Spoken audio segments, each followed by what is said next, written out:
ఈరోజు మనం మాట్లాడదాం యూరిన్ ఇన్ఫెక్షన్ లేడీస్లో ఏమన్నా ఎక్కువ ఫిమేల్స్లో కామన్గా ఉంటుందా?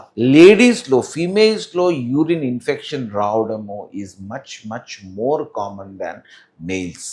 కానీ మేల్స్లో యూరిన్ ఇన్ఫెక్షన్ వస్తే మాత్రం మనం ఇంకా ఎక్కువ సీరియస్గా ఏమన్నా సెకండరీ కాజ్ ఉంటుందని మనం కనుక్కోవాలా.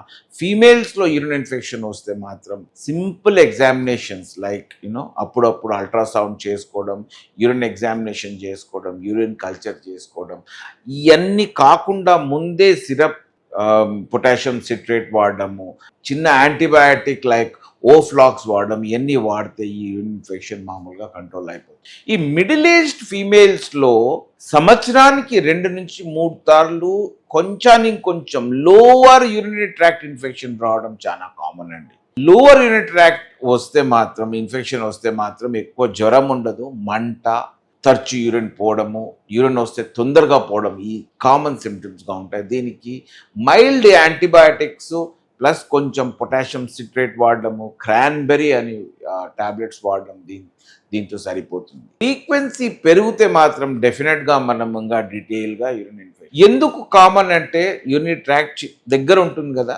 మన బ్లాడర్, దానివల్ల కామన్. అనాటమికలీ కొంచెం they are more prone to urine infection అండి.